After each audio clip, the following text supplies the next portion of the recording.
네, 잠시 주목하시기 바랍니다. 식사는 다 하셨습니까? 네, 그러면은 저희 오늘 교육사 과정을 시작하도록 하겠습니다. 2022년 3월 31일 충효대학 제3기 충효회 교육사 과정을 시작하겠습니다.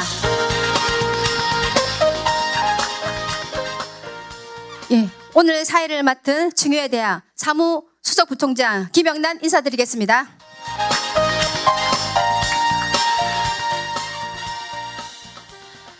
예, 오늘 제가 사무실에서 나오다 보니까 날씨가 너무 쌀쌀해졌더라고요. 그 옷은 따뜻하게 입고 오셨습니까?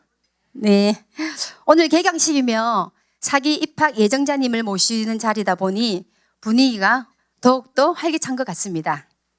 네, 먼저 다음은 김명수 총장님 특강 교수님을 소개해 드리도록 하겠습니다. 큰 박수로 환영해 주시기 바랍니다. 자, 오늘 여러분 정말 긴 겨울 방학이었습니다. 너무나 힘들고 어려웠던 긴 겨울을 이겨내고 이제 봄꽃이 활짝 피었습니다. 아무리 겨울의 매서운 추위가 우리의 옷깃을 스쳐도 봄은 어느새 우리와 함께 새로운 희망을 노래하고 있습니다. 이런 말이 있습니다. 나무가 열매를 맺기 위해서는 꽃을 버려야 하고 강물이 바다를 만나기 위해서는 강을 버려야 한다. 더 큰 여러분들에게 좋은 결실을 이루어지기 위해서 코로나19라는 이러한 시련과 역경이 찾아왔지만 이 역경을 지나고 나면은 찬란한 인생의 아름다운 꽃이 피리라 믿어 의심치 않습니다. 오늘 특강을 해주실 김덕균 교수님을 소개해드리겠습니다. 이분은 성균관대학교 동양철학과를 졸업하시고 동대학원에서 동양철학과 박사과정을 졸업하셨습니다. 중국 산동 사회과학원 유학연구소에서 박사 후 과정, 즉 박사학위를 받고 난 이후에 과정을 졸업을 하셨습니다. 저서미 논문으로는 동아시아 효문화 이해, 한국 기독교를 믿는 사람들 신효충의 아름다운 삶을 위한 성찰, 근현대사 속 결의의 효자들, 통쾌한 동양학, 그림으로 읽는 동양의 효문화, 역주 고문 효경이라는 아주 많은 저서를 남기셨습니다. 중국 산동사범대학 외국인 교수, 서일대학교 교양과 주임교수, 성산효대학원대학교 효문화학과 교수, 한국효문화진흥원 효문화연구단 단장으로 왕성히 대한민국 국민들에게 효사상을 전파하고 계시는 김덕균 특강 교수님, 여러분의 힘찬 박수로 모시겠습니다. 이렇게 김명수 총장님 과분한 소개를 해주셔서 상당히 몸둘 바를 모르겠습니다. 우리 유청재님 너무 존경하는 분, 이렇게 부산 지역에서 전국적으로 기감이 되는 충효의 교육사 과정 이렇게 개설하셔서 많은 분들이 부러워하고 있다는 거 여러분들에게 소개해드리도록 하겠습니다. 품격 높은 이렇게 충효의 지도사 과정, 아마 전국 유일이 아닐까라는 생각을 해봅니다. 많은 곳에 초청을 받고 다닙니다만은 이렇게 고귀한 자리에서 전국 최고의 지도자들이 모여서 우리나라를 나름대로 걱정하면서 가족도 살려야 하고 가문도 살려야 하고, 그런 의미에 있어서 충효에는 현대적으로 뭐 여러 가지 해석을 할 수 있습니다만 나라사랑, 효는 가족사랑, 예는 상대에 대한 배려 존중이기 때문에 이웃사랑, 세 가지로 만약에 개념화시켜서 말할 수 있다면은 기감이 되는 그러한 기업인으로서 적어도 이 사회에 우리가 한번 모범이 되자라는 취지에서 이런 과정이 개설되는 게 아닌가 싶습니다. 전 중국에서 오랜 경험을 갖고 있습니다만 중국에 유상이라는 단체가 있습니다. 우리나라의 라이온스나 로타리나 여러 기업인들이 모이는 단체가 있습니다만 중국에 화상 말고 유상이라고 또 있습니다. 그때 유는 유교할 때 유자입니다.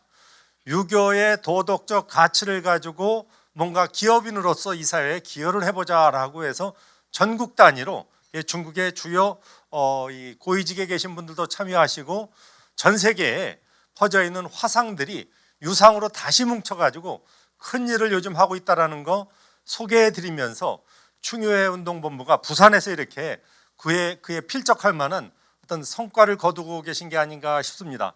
나중에 기회가 되신다면 총재님 말씀 주신다면 교류기에도 제가 한번 이렇게 연결해 드릴 의향이 있다라는 거 말씀드리면서 오늘 제 강의하도록 하겠습니다. 오늘 제가 주제를 잡은 것은 효라고 하면은 전통문화이고, 하지만 전통문화가 오늘날 그대로 적용될 수 없다라는 차원에서 사회는 달라졌는데, 이 달라진 사회 속에서 어떠한 방향으로 어떠한 효문화를 추구해야 할지, 달라진 환경 속에서 추구할 효문화 간단히 소개하도록 하겠습니다. 문제는 이렇게 품격 높은 분들이 격조 높게 교육사 과정, 충효의 교육사 과정을 이렇게 하고 계십니다마는 이 사회적 이미지 속에서 충은 이데올로기, 뭔가 보수골통들이 하는 그러한 내용으로 오해되고 있고, 효는 전통문화, 역시 구닥다리. 예는 이걸 이런 식으로 한번 이야기해 보도록 하겠습니다. 우리의 의식 가운데 선입견 속에 예라는 것이 결코 참신하게 와닿지 않는다라는 것을 우리의 일상 속에서 한번, 여기 많은 여성분들이 오셨는데 직구준 질문을 통해서 한번 풀어가도록 하겠습니다. 주변에 혹시 다시 한번 선택의 기회가 주어진다면 매너 좋은 남자가 있고 예절 바른 남자가 있습니다. 굳이 선택을 하신다면 매너 좋은 남자 선택하시겠습니까? 예절 바른 남자 선택하시겠습니까? 제가 의도된 질문할 땐 의도된 대답을 해주시는 것도 서로 추임새상 틀리지 않습니다. 제가 왜 이런 질문 드렸는지 아마 아실 겁니다. 많은 젊은 여성분들이 매너와 예절 어느 쪽을 선택하느냐라고 했을 때 상당 부분이 매너를 선택하지 않겠습니까? 매너 좋은 남자, 일단 느낌상 스마트하게 느껴집니다. 뭔가 참신하게 느껴집니다. 저 남자 한평생 하게 되면 손에 물 한 번 안 묻혀도 될 것 같습니다. 예절 바른 남자, 왜 이렇게 무겁게 느껴집니까? 만나러 갈 때 한복 입어야 할 것 같습니다. 만나서는 큰절을 해야만 할 것 같습니다. 중요한 것, 매너와 예절 어떤 차이가 있습니까? 매너를 한글로 번역하면 어떻게 번역하시겠습니까? 예절. 예절을 영어로 번역하면 어떻게 하시겠습니까? 매너. 같은 말임에도 불구하고 뉘앙스의 차이는 하늘과 땅 차이입니다. 우리가 효와 예, 충, 먹고 들어가는 게 결코 긍정적이지 않다라는 것, 그거로 우리가 이 과정을 유수하면서 이런 선입견부터 버려야 되는 게 아닌가라는 생각을 해봅니다. 여러분들이 어떤 생각 갖고 계신지 모르지만 저 나름대로 우리 사회 속에 달라져야 할 뭔가 우리가 우리 것을 추구하면서도 거기에서 진부하다 스스로 선입견 속에 이런 것을 갖고 있다면 대단히 민족적 불행이 아닌가라는 생각을 해봅니다. 서울 시내 한복판에 남산이 있고 남산 밑에 터널이 있습니다. 여러분, 남산 밑에 터널은 남산 터널이 맞습니까? 남산 땅굴이 맞습니까? 너무나도 자연스럽게 우리는 남산 터널이라고 합니다. 터널과 땅굴은 어떤 차이가 있습니까? 그냥 제가 정답 이야기하면서 하도록 하겠습니다. 땅굴을 영어로 하면 터널이고 터널을 한글로 하면 땅굴입니다. 그런데 우리가 뚫으면 터널이고 저 윗동네 사람들이 뚫으면 땅굴이 되는 이 불편한 진실, 이러한 환경 속에서 우리가 살고 있습니다. 우리가 우리 언어를 사용하면 우리 스스로가 진보하다고 느낍니다. 그런 의미에 있어서 참 대단하십니다. 충효회란 말을 아예 대놓고 쓰시는. 하지만 우리는 그것을 극복해야 합니다. 선입견이 문제지 충효회가 문제는 아니지 않습니까? 나라 사랑에 무슨 문제가 있습니까? 이것만큼 소중한 게 어디 있습니까? 가족 사랑. 가족이 살아야 나라가 살고 사회가 삽니다. 얼마나 소중한 가치입니까? 주변 사람에 대한 배려 존중. 예, 그대로 존중한다 하더라도 이 사회에 그대로 통용될 수 있음에도 불구하고 언어에 대한 선입견이 충효에 대한 잘못된 편견으로 이 사회가 가져가는 게 아닌가라는 생각이 들어서 안타까워서 출발은 일단 선입견부터 배제하자. 사실 이것을 증명해드리기 위해서 저 나름대로 인터넷에 검색을 했습니다. 검색했더니 매너 좋은 남자, 이런 화면이 떴습니다. 나중에 궁금하시면 인터넷에서 매너 좋은 남자 한번 검색해 보십시오. 이렇게 뭔가 세련된 분위기가 연출됩니다. 예절 바른 남자 검색했더니 한결같이 큰절하고 있었습니다. 한결같이 한복 입고 나왔습니다. 앞으로는 인식이 바뀌었으면 좋겠습니다. 예절 바른 남자, 매너 좋은 아이들 충분히 가능하다고 생각합니다.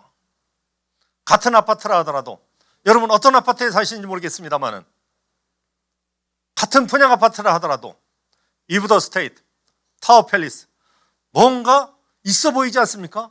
같은 분양 아파트인데 그 옆에 개나리 아파트, 진달래 아파트, 발길이 가시겠습니까? 여기 뭐 혹시 재개발하냐? 별 생각 달 들지 않겠습니까? 우리가 우리 언어를 사용하면서 뭔가 이 사회에 잘못된 문화가 뿌리 내리고 있다면 이것은 충유회를 존중하시는 선생님들이, 여기 계신 기업 대표 어르신들이, 이 사회 지역 리더 되시는 분들이 먼저 깨나가야 되는 게 아닌가라는 생각을 해봅니다. 그런 의미에 있어서 이러한 문화를 선도하고 계신 우리 총재님과 총장님께 박수 한번 쳐드릴 필요가 있지 않겠습니까? 그리고 우리 주변에 현수막이 많이 걸립니다. 어느 게 진정 우리 사회 속에 우리가 현수막 하나 하더라도 뭔가 좀 신경 써야 할지, 맨 위에 여하튼 보시다시피 행정고시 합격한 자랑스러운 아들입니다.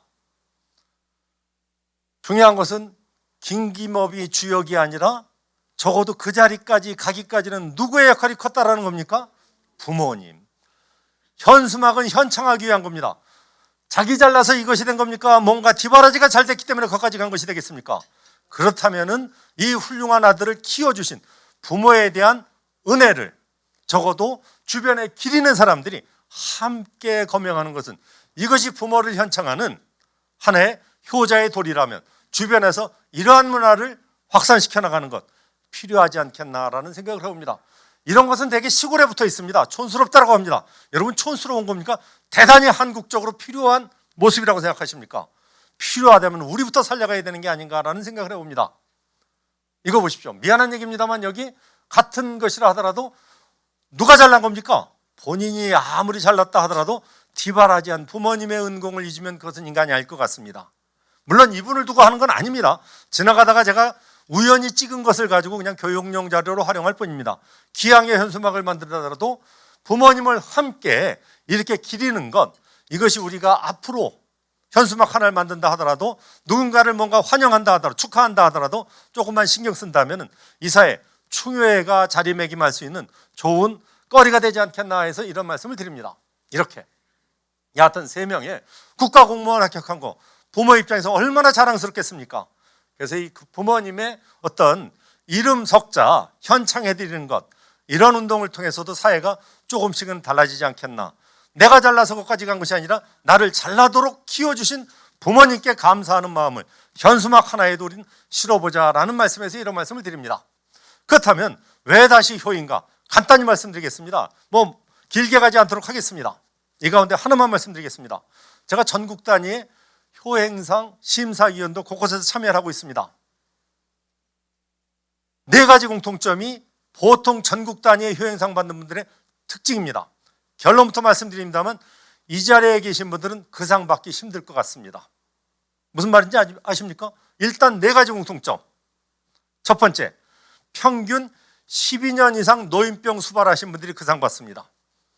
여러분, 노인병이 어떤 병인지 아시죠? 참 이거 아무나 못합니다. 두 번째 공통점, 대도시에 사는 분들이 주로 받으셨겠습니까? 농어촌지대에 사는 분들이 주로 받으셨겠습니까? 선생님들 조사하지 않으셔도 알고 계시네요. 또 하나의 공통점, 부잣집 며느리들이 주로 받았겠습니까? 가난한 집 며느리들이 주로 받았겠습니까? 마지막 공통점, 주로 남자들이 받았겠습니까? 여자들이 주로 받았겠습니까? 벌써 느끼는 게 있죠. 그렇다면 그 상 받은 분, 야 대단하다, 나도 열심히 해서 저렇게 해야지, 난 저 걷어줘도 못해, 등을 돌리시겠습니까? 전 그래서 그러한 국가급 엄청난 효행상 수상자 선발하고서 매번 제가 찬물 끼얹는 소리 합니다.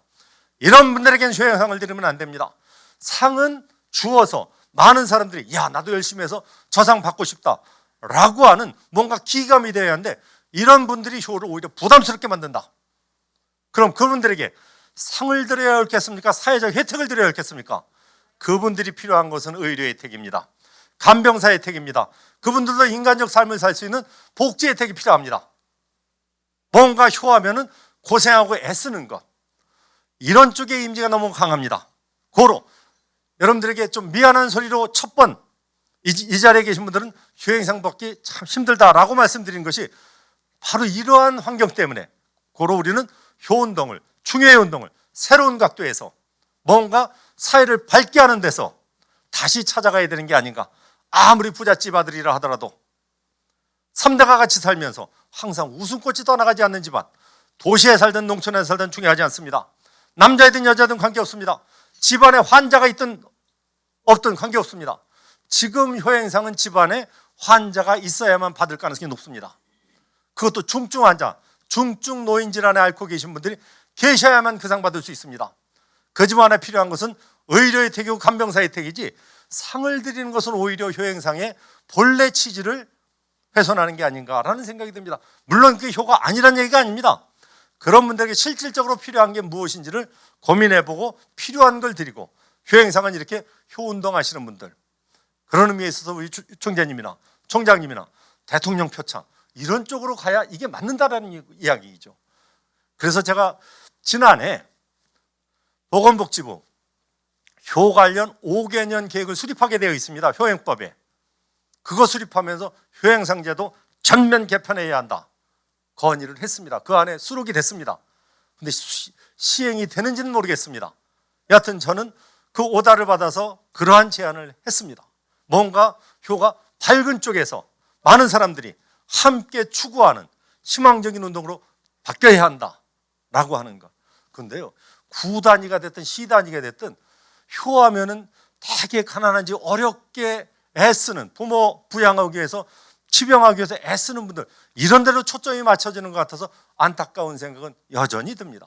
그래서 부산에서 적어도 선도적으로 이 운동을 하시는 선생님들이 그러한 분위기를 바꿔가는데 일조해 주신다면 큰 역할 하시는 게 아닌가라는 생각을 합니다. 또 하나, 긍정적 운동을 하는 데 있어서 저는 이런 생각도 해봅니다.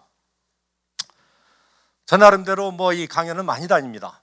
정치권 인사분들 대상으로도 이런 특강을 한 적도 있습니다. 그때 제가 했던 것, 이 사회 복지사회로 가는 건 막을 수 없습니다. 당연히 가야 합니다. 하지만 염려되는 게 있기 때문에 저 나름대로 한 번은 충청남도 핵심 당원 연수대, 어느 정당, 잘 나가는 정당 연수대에 특강 강사로 가서 이 말씀을 드렸습니다. 저는 복지 전문가는 아닙니다만 염려되는 게 있어서 여러분들에게 말씀드리고 싶은 게 있습니다. 예를 들었습니다.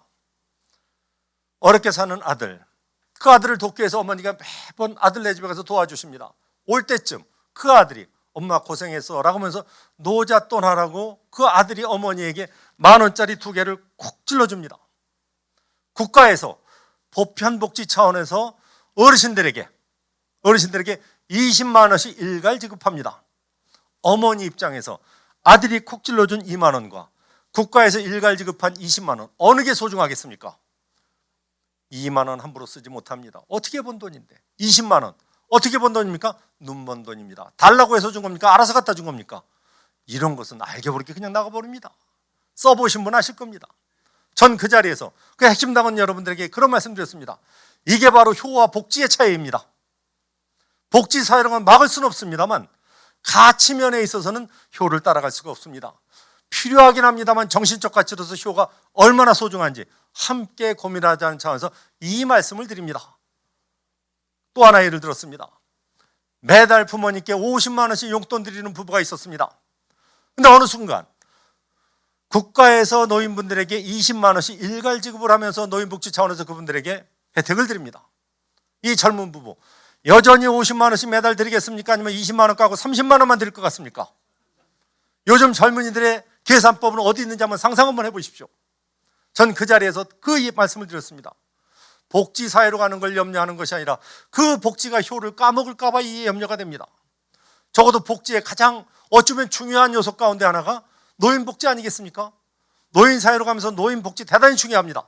근데 그 복지의 일부 영역을 효와 연관시킨다면 이 사회는 좀 더 좋은 사회가 될 텐데, 그래서 복지가 효를 까먹을까 봐 이게 염려가 됩니다 라는 말씀을 드렸습니다. 마지막으로 하나 더 말씀드렸습니다. 그래도 아들네 집에 갈 때마다 그 아들이 매번 10,000원짜리 2장씩 콕 찔러주더니 어느 날은 그 2만 원을 주지 않습니다. 어머니는 무거운 마음으로 돌아서면서 오늘은 왜 2만 원 안 주니 손을 내밀겠습니까? 요즘은 그나마도 장사가 안 되는구나. 아들 걱정을 하시겠습니까? 어느 게 부모 마음이지 우리가 헤아릴 수 있지 않겠습니까? 매달 국가에서 20만 원씩 지불하다가 어느 순간 복지기금 고갈되면서 20만 원 나라에서 지급하지 않았습니다. 어르신들, 나라에 뭔 일이 있나 보다, 나라에 국간이 비었나 보다 염려하시겠습니까? 아니면 머리띠 들고 나가서 왜 안 주냐고 항의할 것 같습니까? 이게 바로 복지와 효의 차이입니다 라는 말씀을 드렸습니다. 복지사회로 하는 것 필연입니다. 하지만 이 사회, 서구 사회만큼 경제적으로 복지사회 만들기 여러 가지로 어려운 점이 많습니다. 효와 복지가 같이 간다면 어느 정도 복지의 공백을 메울 수 있지 않겠나 라는 차원에서 그분들에게 이런 말씀 드렸습니다. 복지기금에 들어는 수천억 수조원, 그 가운데 10,000분의 1, 10만분의 1이라도 요즘 청소년들에게 효교육 시키는 게 어떻겠습니까? 라는 제안을 했을 때 역시 당원들이 다르더라고요. 처음 보는 저한테 얼쏘 하면서 박수를 쳐대는데 저는 그 정책이 그 정당 정책에 반영되는 줄 알았습니다. 근데 박수 다르고 정책 다르더라고요. 조용히 넘어갔습니다. 난 얼쏘 왜 하는지 모르겠습니다. 여하튼 우리 사회에 효가 필요하고 충이 필요하고 예가 필요한 거 인정을 합니다만 다음 단계 가지 않는다라는 거. 여러분 정치 성향을 몰라서 제가 좀 조심스럽긴 합니다만 감사하게도 부산에 지역구를 두신 국회의장까지 하신 분이 인성교육에 철저한 관심을 갖고 제가 또 그 인문학 분야 함께 뜻을 모으는 사람 아니겠습니까?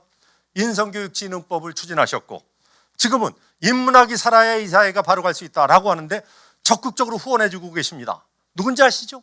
정의화 의장님께서 너무나도 감사하게도 거기에 앞장서주고 계십니다. 저희 같은 학자들이 그래서 문화를 만들어서 이번에 교육부 가서 공청회도 했습니다. 앞으로 이렇게 가야 되는 게 아니겠는가 라고 하는 것. 아무튼 부산의 큰 어르신이 이러한 역할에 우리에게 큰 힘이 되어주고 계시다라는 것. 나중에 혹 그분을 알고 계시다면 가서 감사 인사 올릴 필요가 있을 것 같습니다. 인성교육진흥법도 그분에 의해서 만들어졌습니다. 인성교육진흥법 아시죠? 8개 동목. 여하튼 이 사회에 달라져야 하는데 달라진 환경 속에서 효가, 충이, 예가 대단히 소중한 것처럼 여전히 위력을 발휘할 수 있음에도 불구하고 이 사회는 그렇게 가지 않는 것이 우리를 안타깝게 합니다. 여기서 더 중요한 것, 저 또 하나 제안 드립니다. 즉석에서 제안 드리니까 안 받으셔도 관계없고 그냥 참고하셨다가 나중에 혹시 뜻이 있으시다면 우리의 효문화 너무 소중합니다. 제가 한국효문화진흥원에 가서 대학 교수로 있다가 효문화진흥원 가서 사실 뚜렷한 목적을 갖고 일부러 내려갔습니다. 교수직 포기하고 일부러 갔습니다. 한국의 효문화 자산 너무 소중합니다. 이 소중한 자산, 김치도 세계문화유산 됐는데 강릉 단오제도 지역축제도 세계문화유산이 됐는데 한국인의 의식, 여하튼 명절 때만 되면 전국이 북새통을 이루지 않습니까? 이렇게 엄청난 효문화 자산 지금도 살아있는데 이 효문화 자산을 유네스코 인류 무형문화유산에 한번 등재시켜보겠다라는 나름대로의 엄청난 뜻을 가지고 사실 효문화진흥원 가서 그 사업을 하고 있습니다. 일단 전국 단위에 유무형 효문화 자산 조사를 합니다. 지역의 협조도 얻고 지역의 이런 단체 어르신들의 협조를 얻어가면서 지금까지 대전광역시는 효문화진흥원이 대전에 있으니까 5개 구별 다 조사 마쳤습니다. 충청남도 양지사님 마침 대학 선배가 되셔가지고 가서 떳떳하게 제가 제안 드렸습니다. 이런 사업 하려고 하니 관심 가져주십시오. 그거 얼마가 필요해? 그때만 해도 속이 좁아가지고 조금밖에 제가 욕을 못했습니다. 하여튼 그 돈 가지고 다 조사했습니다. 충청남도 조사 끝냈습니다. 강원도는 도의원 끼고 했습니다. 도에서 지원받아서. 지난해에는 서울특별시 마쳤습니다. 부산도, 경상남도도 우리 총장님 관심 같이 가져주시고 저희는 어차피 자부담을 할 수 있습니다. 그래서 지역에서 조금만 협조해 주신다면 지역의 유무형 효문화 자산 이걸 집적해서 유무형 자산조사로 한국효문화 자료보관 부산 광역시편 이거 내고 훗날 유네스코 등재할 때 기초자료로 삼을 예정입니다. 유네스코 등재는 2가지 요건을 충족시키면 됩니다. 실제 제안서는 A4용지 2장이면 됩니다만 따라가는 첨부서류로 전통성, 얼마나 그것이 전통사회 속에 위력이 있었는가, 더 중요한 것 그것이 전통사회에 끝났는가, 지금도 이어지고 있는가. 지금 이어지고 있는 것은 어렵지 않게 우리가 증명할 수 있습니다. 우리 광주시 선생님 여기 앉아 계신데 뿌리공원에 지금도 조형을 만들어놓고 집안 어르신들이 거기에 와가지고 함께 그 자리에서 조상을 기리면서 뜻을 기립니다. 명절 때마다 전국이 적어도 조상, 부모 기리기 위해서 모입니다. 이것은 증명을 어렵지 않습니다. 우리의 4대 명절은 모두 뭐와 관계되어 있는 겁니까? 효와 관계되어 있습니다. 가족과 관계되어 있습니다. 고로 한국 사회 속에 효라고 하는 것은 전통성도 있고 현재 진행형이라는 것, 고로 이것은 유네스코 무형문화유산에 조금도 손색이 없습니다. 이 아이템을 가지고 문체부 찾아가서 관심 갖고 좀 같이 합시다라고 했더니 눈이 동그래지면서 좋습니다. 법령 검토 들어갔을 때 안타깝게도 효행 장려 및 지원하는 법률, 저희가 그 법령에 의해서 만들어진 기관입니다. 그런데 효가 복지부 소관이네요 라고 해서 일단은 먼저 그럼 조사하고 나중에 그 아이템을 가지고 문체부 유네스코 등재하는 작업 이렇게 들어갈 순서를 일단은 바꿨습니다. 그래서 이 부산에서도 뜻을 가져주신다면 이 사업에 뭔가 커다란 활력이 되지 않겠나라는 생각을 해봅니다. 그래서 한국 효문화자산을 인류 무형문화유산으로 등재할 어떤 각오를 가지고 현재 뛰고 있다는 거 보고 차원에서 말씀드립니다. 결국 이제는 가족 제도가 많이 달라지지 않았습니까? 과거의 가족이 아닙니다.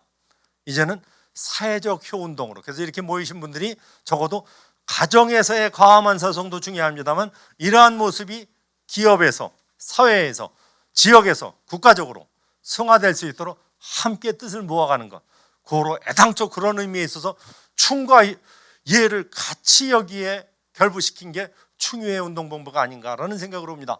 나라 사랑과 이웃 사랑, 사회 사랑, 그것이 바로 충유에 다 포함되어 있기 때문에 앞으로의 효는 가정에서 끝나는 것이 아니라 우리 이웃과 사회로 확산되는 운동이 되어야 되겠다라는 말씀 드리면서 함께 뜻을 모아갔으면 좋겠다, 이런 말씀 드립니다. 그러면 어떤 운동을 하자는 것인가? 간단히 적어도 우리 실상 속에서 할 수 있는 것 정리하면서 넘어가도록 하겠습니다. 일단 이 화면, 이 조선일보에 보도된 내용입니다.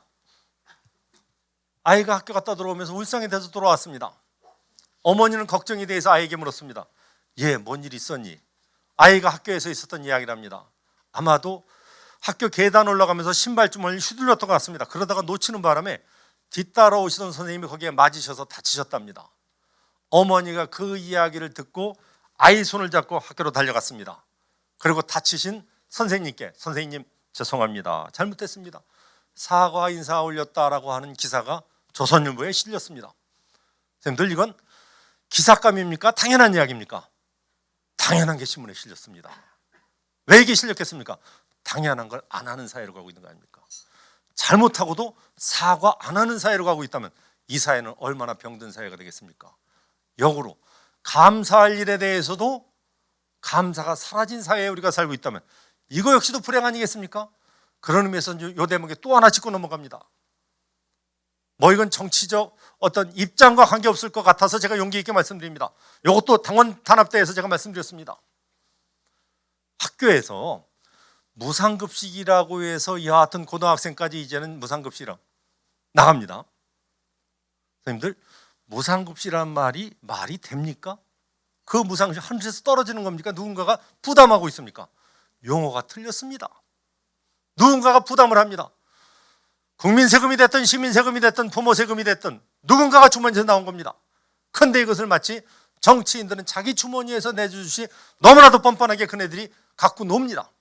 전 거기에서 이런 생각을 했습니다. 이것은 누군가가 부담을 하고 있기 때문에 무상급식이라는 말 자체가 틀렸다. 누군가가 부담을 한다면, 누군가가 적어도 부담을 하기 때문에 우리 자라는 세대가 거기에 혜택을 누린다면 그분께 감사하는 마음을 갖도록 하는 것이 급식 시간이 되어야 되는 게 아닌가. 고로 무상급식이라는 부정적 언어보다는, 다시 말해 선생님들은 어디에서 식사를 공짜로 드신다면 입맛이 없습니다. 내 입맛에 안 맞습니다. 여러분, 아까워서 그래도 다 드십니까? 아낌없이 남겨두십니까? 그냥 아낌없이 안 먹습니다. 근데 비싼 돈 7만 원짜리 10만 원짜리 음식이 나왔습니다. 내 입맛에 안 맞습니다. 여러분, 아낌없이 내버려 둡니까? 아니면 남기십니까? 아니면 싸가기라도 하십니까? 돈을 냈을 때와 안 냈을 때는 하늘과 땅 차이입니다. 왜 아이들에게 공짜 음식을 주는 것처럼 무상급식이라는 표현을 쓰는지 모르겠습니다.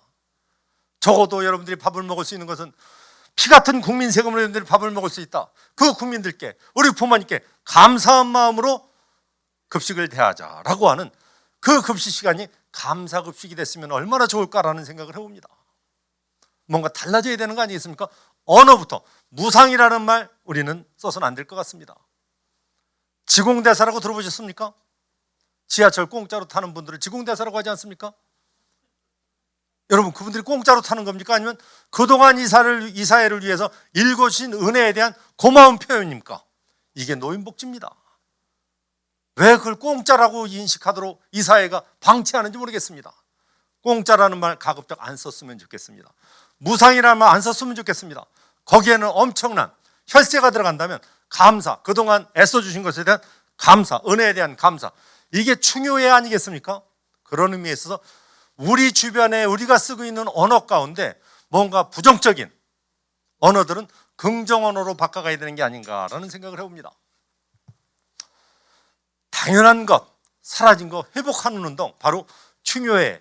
우리가 만약에 교육을 현장으로 간다면 이런 거 회복하는 것, 당연히 해야 할 것 다시 회복하는 운동으로 기본부터 바로잡아야 하는 것, 이거 우리의 몫이 아닌가라는 생각을 해봅니다. 그리고 인사만 잘해도 이 사회 달라지지 않겠나라는 생각이 들고, 우리 총재님 저기서 여기까지 오실 때 너무 긴 시간 걸리셨습니다. 다 한 분 한 분 참 손잡아 주시고 오시지 않았습니까? 여러분 느낌이 어떠셨습니까? 적어도 인사가 이 사회에 만사에 뭔가 형통회복으로 가는 느낌. 왜냐하면 여러분 동네에서 그저 이쁜 아이들이 있다면 어떤 아이들이 기쁘셨습니까? 인사 잘하는 아이. 왜 이렇게 이쁜지 모르겠습니다. 걔가 뭐 때문에 이쁜 겁니까? 이거 하나 잘한 거 가지고 이쁜 거 아니겠습니까? 뭐든지 해주고 싶습니다. 여러분 기업에서 만약에 사람을 뽑는다 하더라도 기왕이면 어떤 직원들을 뽑겠습니까? 뭔가 예절 바른 아이들, 뭔가 싸가지 있는 아이들, 이런 아이들이 훨씬 더 호감이 가는 거 아니겠습니까? 그런 의미에 있어서 인사 잘하기 운동도 이 사회에 우리가 충효회 운동하시는 선생님들이 우리와 함께 하신다면 이 사회가 달라지지 않겠나라는 생각을 해봅니다. 그리고 효에 대해서 너무 순종 복종 그러한 의미만 이해되고 있는데, 사실은 더 중요한 것은 공경하는 마음, 감사하는 마음, 은혜에 대한 보답하는 마음이 더 중요한 게 아닌가. 그래서 어차피 제가 통역 철학을 했기 때문에 원문도 하나 이 자리에서 어렵지만 하나 올려놓았습니다. 공자의 제자 자유라는 사람이 효에 대해서 질문합니다. 그때 공자가 대답합니다. 금지효자, 오늘날의 효라고 하는 것은 능양, 오로지 봉양하는 것, 하루 밥 세끼 챙겨드리는 것, 이것을 효라고 한다. 하지만 밥 세끼 챙겨주는 것은 개나 말에 이르러서도 모두 부양하는 게 있다. 공경하는 마음이 없다면, 공경하는 마음이 아니라면 개나 말에게 하는 것과 무엇이 다르겠는가? 이 자리에 오실 때 적어도 애완견에게 밥 주고 오시지 않았습니까? 하루 밥 세끼 챙겨드리는 걸 가지고 효라고 하는 착각에서 벗어나자. 그 가운데 내가 그분을 공경하는 마음이 있는가? 라고 하는 것, 이게 더 중요하다는 겁니다. 고로 충효에는 행동도 중요합니다만 마음에서 우러나오는 그 방향으로 가는 것, 이게 우리가 더 깊이 추구해야 할 어떤 모습이 아닌가라는 생각해 봅니다. 맞아 죽을 각오로 쓴 이케라 마모르의 한국인 비판, 이런 책 아마 들어보신 분 계실 겁니다. 지금 절판돼서 찾기 힘들더라고요. 이분이 한국 사회에 와서 기업을 일군 48년 동안 한국 사회에 생활하면서 한국 사회에 자기가 느낀 것들을 책으로 쓰셨습니다. 근데 그대로 냈다간 맞아 죽을 것 같습니다. 어떤 내용이 들었는지 상상이 가십니까? 사사건건 지적하는 겁니다. 사사건건 문제 삼는 겁니다. 일본인의 눈높이에서 적어도 90년대 이 사회 문제가 대단히 많았던 것 같습니다. 이제는 우리가 어느 정도 역전 드라마를 쓰고 있다는 거 언론을 통해서 확인하고 있습니다. 여하튼 당대 이케라 마모루는 엄청난 한국 사회의 뭔가 문제점을 이 책을 통해서 문제점을 갖고 계셨던 분인 것 같습니다. 그런데 사사건건 한국 사회에 대해서 비판적 말을 하고 계십니다만 부러워하는 것 두 가지를 거기다 써놓으셨습니다. 하나는 한글, 하나는 한국의 가정문화 속에서 나온 효문화를 그리 부러워한다. 한글과 효문화 부러워하는 것. 그러면 왜 한글을 부러워했는지 여러분 일본어 공부하시면 잘 아실 겁니다. 그래서 그 예를 들어드리기 위해서 아예 그냥 샘플 단어를 2개 가져왔습니다. BATTERY. 여러분 배터리로 발음하시겠습니까? 배터리로 하시겠습니까? 배터리로 하시겠습니까? 중요한 것은 배터리, 배터리. 소리음 표기체계인 우리말로는 다 쓸 수 있습니다. 일본어도 소리음 표기체계입니다. 일본말로 이거 쓰면 어떻게 쓸 수밖에 없습니까? 우리가 배터리 문화가 된 것은 그네들의 표기체계가 배터리밖에 없으니까 배터리 된 거 아니겠습니까?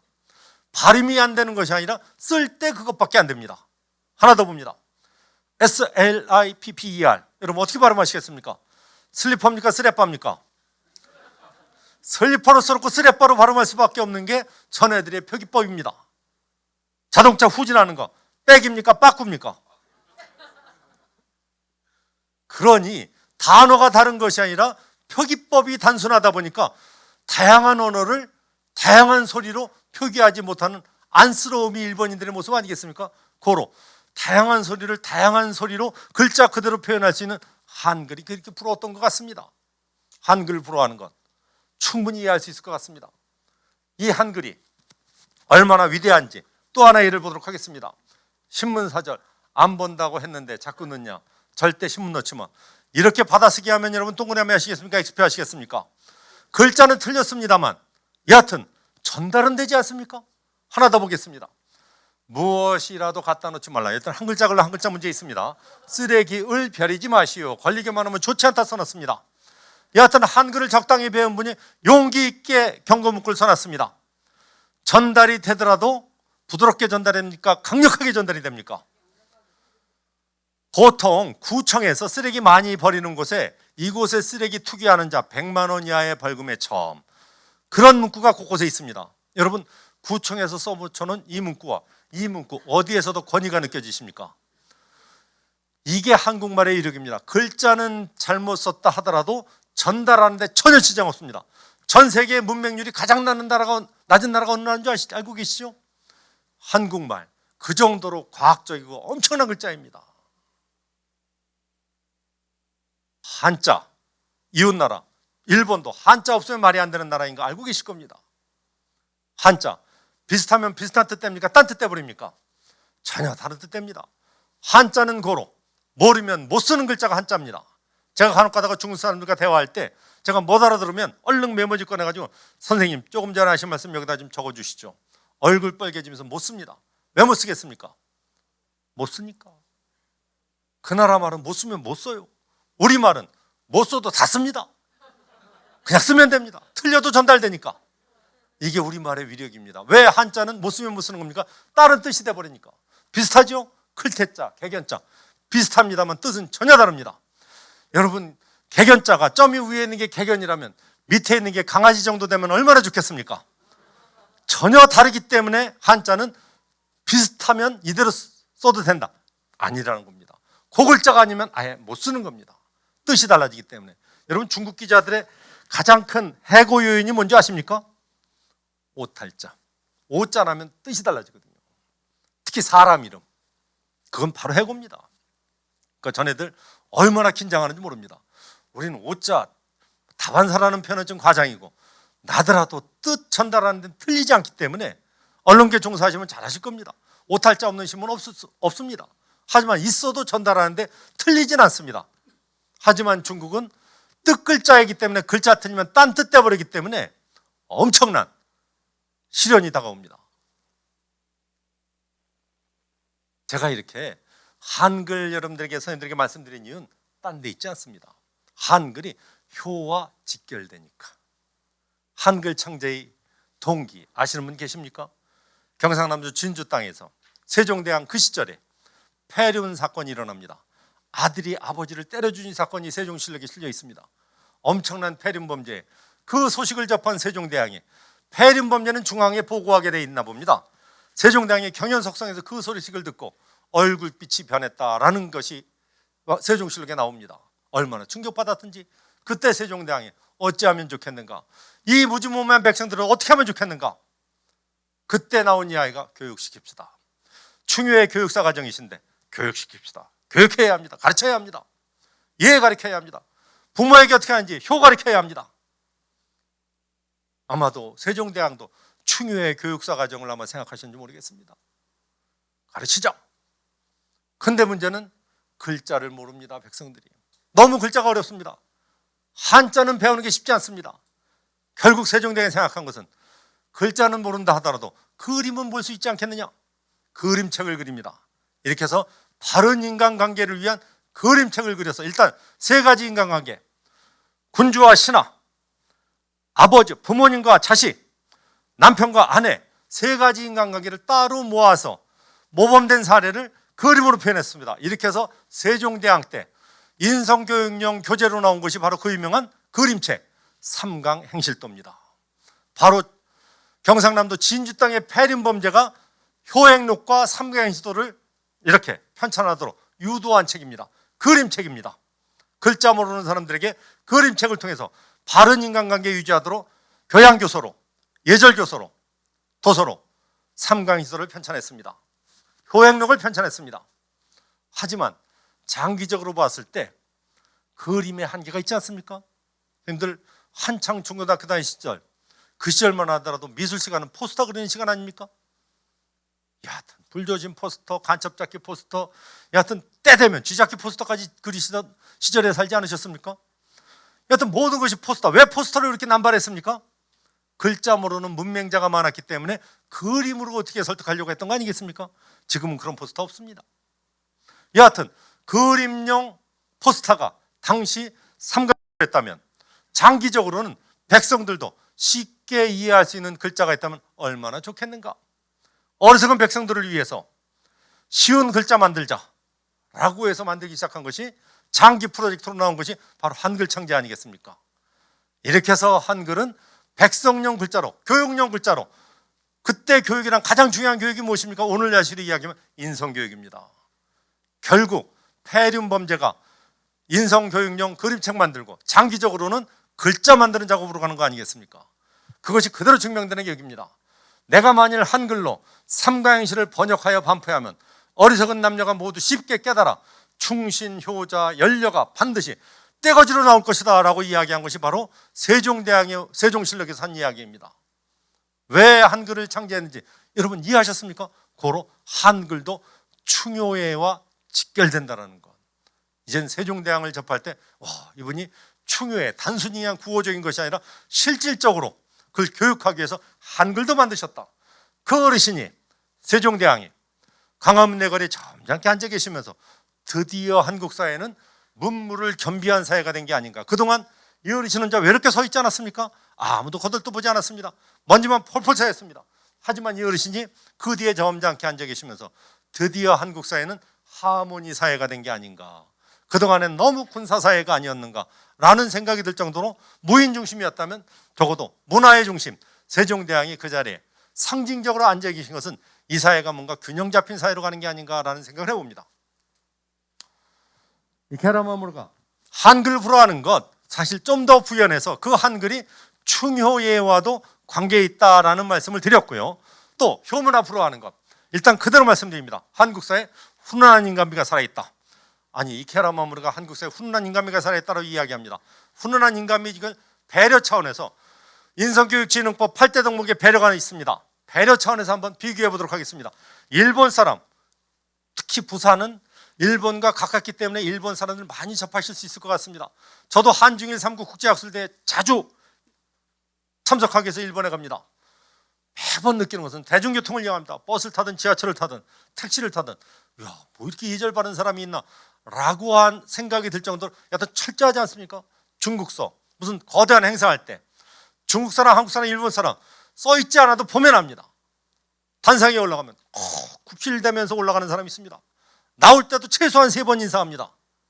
정중하게 한 번 인사하는 나라 사람이 있습니다. 뻣뻣하게 다니는 나라 사람이 있습니다. 여러분 한중일 어느 나라인지 구별되셨습니까? 여하튼 상대에 대한 예절 일본 사람 따라갈 사람 없을 것 같습니다. 그런 배려 정신이 철저한 일본 사람이 한국인의 인간관계 그 예절 훈훈한 인간미로 표현하면서 부러워합니다. 비교했습니다. 나름대로 정리를 해보았습니다. 왜 일본 사람이 한국의 훈훈한 인간미를 부러워할까? 일본에 없는 한국만의 배려 정신이 있어서 그런 게 아닌가라는 생각을 합니다. 그렇다면 여기서 정리할 것 일본인의 배려 정신은 남에게 폐해를 끼치지 않는 것 부담을 주지 않는 것 내 선에서 문제를 다 해결하는 것 이것이 일본인의 배려 정신이 아닐까라는 생각을 합니다. 한국인의 배려 정신 남에게 부담을 안 주는 겁니까? 적당히 주는 겁니까? 실상을 가지고 한번 정리해 보도록 하겠습니다. 일본인 어머니가 아기를 갖고 지하철 타셨습니다. 아기가 울기 시작합니다. 이 일본인 어머니 한참을 더 가야 합니다만 다음 정거장에 슬그머니 내리셨습니다. 왜 내리셨겠습니까? 다른 사람에게 피해 안 주려고. 문제를 누가 해결합니까? 본인 스스로. 한국인 어머니 아기를 안고 지하철 타셨습니다. 애가 울기 시작합니다. 다음 정거장 내리십니까? 아니면 당신 갈 때까지 갑니까? 이게 한국 어머니의 모습입니다. 중요한 것은 지금부터입니다. 아기가 울기 시작하자 옆에 계시던 아주머니 사탕 하나 꺼내서 얘야 이거 먹어라. 애 달랍니다. 할머니 애가 더운가 봐요. 부채질 들어갑니다. 아저씨 점잖게 가다가 이놈 하면서 애 달래는 작업합니다. 여러분, 문제 생기면 문제를 누가 해결합니까? 문제 만드는 엄마가 해결합니까? 주변 사람들 같이 해결합니까? 이게 훈훈한 인간미 아니겠습니까? 이걸 우리는 역사 속에서 세 글자로 표현했습니다. 품앗이, 남의 일을 내 일처럼 함께 하는 것. 이 품앗이 정신이 훈훈한 인간미가 아닌가라는 생각입니다. 우리는 문제 생기면 어떤 의식이 있습니까? 함께하는 문화. 개인주의 문화가 아니라 공동체 문화. 그러니까 우리는 어떤 때 마음이 편합니까? 함께할 때. 허다못해 사기를 당하더라도 같이 당하면 덜 속상합니다. 어떤 때 그렇게 속상한 겁니까? 혼자 당했을 때 속상한 거 아니겠습니까? 외국 나가서 물건을 사더라도 단체로 같이 사야 합니다. 왜 단체로 같이 사야 합니까? 혼자 샀을 때의 리스크를 우리는 너무나도 잘 알고 있습니다. 기껏 외국 나가서 물건 혼자 사왔는데, 몰래 혼자 사왔는데 그게 가짜입니다. 얼마나 속 터집니까? 하지만 단체로 가짜 사왔습니다. 추억이 되는 순간입니다. 이게 우리 문화의 특징 아니겠습니까? 우리는 같이 하면 위로가 됩니다. 힘이 됩니다. 한국 사회의 힘은 어디서 나오는 거야? 품앗이 전통, 함께할 때. 밥을 먹더라도 우리는 혼자 먹는 거. 아까 여기 저 혼자 밥 먹으니까 이러면 안 된다. 다 와서 앉아주셨습니다. 이게 한국 문화 아니겠습니까? 이게 훈훈한 인간미입니다. 우리나라는 고로 식당이 요즘 많이 달라지고 있습니다만 최소한 4명씩 세트로 앉아야 합니다. 아예 식당 자리 배치가 4명씩 돼 있지 않습니까? 일본서 아마 출장 갔다 오신 분은 아실 겁니다. 일본은 1인 1식입니다. 메뉴를 시키더라도 혼자 시키지 않습니까? 우리는 어르신이 짜장면 시키면 다 짜장 시켜야 합니다. 괜히 간짜장 했다가 다음부터 부르지 않습니다. 우리 문화는 공동체 문화입니다. 공동체를 위해서 나를 잠시 내려놓는 문화. 이게 우리의 훈훈한 인간미 아니겠습니까? 이게 그동안 한국 사회를 이렇게 만든 게 아닌가. 일본 사람이 한국의 훈훈한 인간미를 그래서 부러워한 게 아닌가. 외국인이 이걸 가장 부러워한다. 이것이 가족을 위해서 나를 좀 헌신하는 것, 나라를 위해서 나를 조금 내려놓는 것, 주변을 위해서 나를 조금 겸손하게 하는 것. 이게 바로 우리의 효심이고 충심이고 예절, 감각이 아닐까라는 생각을 해봅니다. 명절 때마다 민족 전체가 고난의 여정을 맞이하는 것, 다 어디에서 가는 겁니까? 가족 문화, 공동체 문화, 효 문화. 이것 때문에 고향 찾는 거 아니겠습니까? 이러한 내용들이 교육적 측면에서 대단한 일이다. 이 키아라 마모루가 이런 걸 부러워하면서 이렇게 교육적 측면에서 대단하다라고 이야기를 했습니다. 만일 이러한 것을 계속 살려나간다면 세계에서 가장 존경받는 민족이 될 것이다 라는 덕담으로 맺습니다. 그래서 간단히 사라진 효문화니까 제가 추구할 효문화를 위해서 왜 저것이 살아나는지 간단히 그냥 간단하게. 옛날 여자들 부모님 병 나시면 치료 위해서 손가락 자르지 않았습니까? 허벅지살 베지 않았습니까? 이것은 효입니까 불효입니까? 신체 발부 수지부모 불감해상 효지시하라. 신체 보존을 효의 가장 중요한 덕목으로 효경 첫머리에서 이야기하는데 이 사람들은 불감해상입니까? 과감해상입니까? 과감히 자르고 있지 않습니까? 그럼 효입니까 불효입니까? 근데 이 사람들이 효자상을 탑니다. 그럼 조선사회는 불효자들이 효자상 타는 사회, 어불성설 아니겠습니까? 전 이걸 이렇게 한번 해석하고 싶습니다. 남들이 아무리 나를 신체 훼손했다 하더라도, 신체 훼손해서 불효자라고 비난을 한다 하더라도, 나는 불효자가 되더라도 부모님이 이걸 통해서 살릴 수만 있다면, 부모님이 이렇게 해서 다시 살아나시기만 한다면 난 그 비난을 감수하고 일을 하겠다. 적어도 효하는 마음만큼만은 하늘을 찌르는 거 아니겠습니까? 그렇기 때문에 활고단지한 사람들, 당시 가치관 속에서 그래도 우리 부모가 우선이다 라고 하는 그 마음만큼만 우리가 높이 사야 되는 게 아닌가 싶습니다. 비록 신체 보존이 효의 첫 번 덕목입니다만 신체 훼손을 통해서라도 부모가 우선이었던 그 사회 속에서의 그 가치만큼만은 이해해야 되는 게 아닌가라는 생각을 합니다. 그럼에도 불구하고 부모님 돌아가셨습니다. 다음 기다리는 것이 무엇입니까? 3년상, 3년 심효살이. 3년 심효살이는 사실은 이거 역시도 자칫 잘못하면 불효가 될 수 있습니다. 3년 동안 출퇴근 심효살이가 아니라 묘막 짓고 3년 동안 기거하는 거 아니겠습니까? 그 다음 가족을 누가 돌봅니까? 적어도 후손을 이어가는 게 효자의 기본 덕목인데 3년 심효살이 하다가 가족의 생계가 막막해집니다.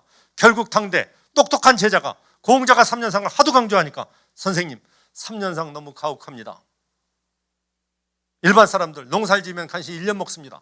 3년 동안 상을 치르다 오면 결국 그 가정 파산날 수도 있습니다. 후손이 끊어질 수 있습니다. 불효가 될 수 있습니다. 선생님이 평소에 강조하시던 예약 질서가 무너질 수 있습니다. 이렇게 합리적 반론을 제기합니다. 그때 공자가 그럼 넌 몇 년이면 좋겠다고 생각하느냐? 선생님 1년이면 좋을 것 같습니다. 합리적 대안입니다만 공자는 마음이 무겁습니다. 넌 그게 편하거들라 그렇게 하거라. 합의가 된 것이 아니라 그만큼 멀어졌다는 이야기입니다. 공자가 방 안에 들어와서 다른 제자들에게 왜 3년상이 설명합니다. 인간은 누구나가 부모 슬하에 태어나서 3년 동안은 혼자 할 수 있는 게 아무것도 없었다. 모든 것을 부모님이 대신해 주셨다. 그 은혜를 생각해서 3년의 은혜에 대한 감사의 표현이 3년상이다 라고 얘기합니다. 그렇다면 3년상의 핵심은 3년이라는 3자에 있습니까? 은혜에 대한 감사가 되겠습니까? 감사죠. 근데 문제는 3년상 치르는 사람이 은혜에 대한 감사로 가겠습니까? 3년 때우는 쪽으로 가겠습니까? 20개월이 됐든 28개월이 됐든 옛날 36개월이 됐든 군대 복무 엑스포하면서 군대 생활하는 것, 나라에 대한 충성으로 하는 겁니까? 날짜 떼어는 쪽으로 가는 겁니까? 형식화되기 시작한다는 이야기죠. 형식, 내용 없는 형식으로 갈 수 없습니다. 옛날에 어르신 돌아가면은 곡소리 했습니다. 곡소리는 남 들으라고 하는 겁니까? 슬퍼서 하는 겁니까? 슬퍼서 했습니다만 시간이 흐르면서 문상객 오면 아이고 하다가 문상객 가면 아이고 안 합니다. 들으라고 하는 겁니까? 슬퍼서 하는 겁니까? 들으라고 합니다. 그러니까 당시 유행했던 알바가 있지 않습니까? 곡비라고 하십니까? 병풍 뒤에 숨어서 대신 아이고 해주던 사람이 있었습니다. 그나마도 여의치 않아가지고 나중에 어떻게 됐습니까? 녹음기 틀어놓던 시절도 있었습니다. 아이고가 아예 녹음기로 나왔던 시절이 있습니다. 하지만 요즘 어느 장례식장에 아이고가 나옵니까? 내용 떠난 형식은 오래가지 못합니다. 사라집니다. 충해운동하면서 우리가 경계해야 할 게 바로 이게 아닌가. 형식적인 마음에 없는 충해운동은 생명력이 없다라는 것. 그런 의미에 있어서 마음 다짐을 항상 필요로 한다라는 것. 14살 먹은 소년이 아빠와 함께 길을 가다가 호랑이를 만났습니다. 호랑이를 물리셨습니다. 소문이 났습니다. 네 집에는 14살밖에 안 된 아직 어린아이인데 아빠를 대신 호랑이 물리쳤대. 동네 소문이 나고 그 소문이 온 나라에 퍼졌습니다. 그리고 그것이 교과서에 실렸습니다. 여러분, 교과서에 실리는 게 결코 좋은 건 아니에요. 교재에 실렸으니까 이제 어떻게 되는 겁니까? 14살 정도 먹으면 이제는 아빠 대신 호랑이 물리쳐야 돼요. 동네에만 소문나면 박수로 끝날 텐데 교과서에 실리면서 이제는 청소년들이 부모에 의해서 헌신해야 합니다. 우리나라 5, 6년씩 조금 전과 중국 버전입니다. 아빠와 함께 일을 하다가 호랑이가 나타나자 이게 교과서에 실린 겁니다. 윤리교과서 당시 5, 6년씩도 호랑이 나타나자 아이가 호랑이 잡고 있습니다. 그때 아버지는 어떻게 하고 있습니까? 도망가고 있습니다. 어떻게 교육했겠습니까? 호랑이 나타나거들랑 아빠가 안전지대까지 도망갈 동안 너희들이 잡고 있든지 물리쳐야 한다. 이렇게 교육하지 않았겠습니까? 옛날 효의 모습입니다. 옛날 어르신들 이렇게 제철 음식 아닌 걸 좋아하시는지 한겨울 그렇게 잉어고기를 드시고 싶어 하십니다. 효자들 집에 있으면 효자 아닙니다. 얼음판으로 갔습니다. 얼음이 꽁꽁 얼음 밑으로 잉어들이 왔다 갔다 합니다만 잡을 길이 막막합니다. 이 효자들 결심합니다. 우통복 얼음판에 누웠습니다. 왜 우통복 얼음판에 누웠겠습니까? 얼음 녹으라고. 얼음이 녹자 하늘이 감동했든지 자동으로 잉어 2마리가 태어났다는 얘기 아니겠습니까? 어떻게 해서든 효를 실천하면 누군가가 돕는다라는 것을 이렇게 이야기한 것 같습니다. 우리나라 조금 전 보신 게 중국 버전입니다. 우리나라 사람들 옛날부터 똑똑했습니다. 여러분, 얼음은 몸으로 녹이는 게 정상입니까? 망치로 깨는 게 정상입니까? 바꿔놨습니다. 망치로 깨야 되는 거 아니겠습니까? 몸으로 얼음 녹이려고 하다가 누가 먼저 동태되겠습니까? 이건 아무리 봐도 아닙니다. 그래서 우리는 망치로 깨는 걸로 바꿔놨습니다. 옛날 효자 교과서에 이런 게 나옵니다. 지극정성으로 자녀를 사랑하는 어머니가 있었습니다. 이거 중국 버전입니다. 또 어머니에게 효성을 다하는 아들이 있었습니다. 둘은 사랑과 애로 항상 마음이 통합니다. 하루는 이 아들이 산속으로 나무하러 갔습니다. 어머니는 그 아들이 필요해서 나무하러 간 그 아들을 향해서 산속을 향해서 아들을 부릅니다. 근데 아들이 어머니의 목소리를 듣지 못합니다. 순간 어머니는 이 아들과 나는 항상 마음이 통하지. 손가락을 꽉 깨물었습니다. 깨물을 꼈자 손가락 찢자. 손가락을 꽉 깨물었습니다.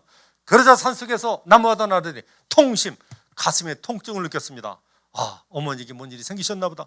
달려왔습니다. 어머니, 무슨 일이십니까? 이 정도 효행사는 실습을 해보는 것도 괜찮습니다.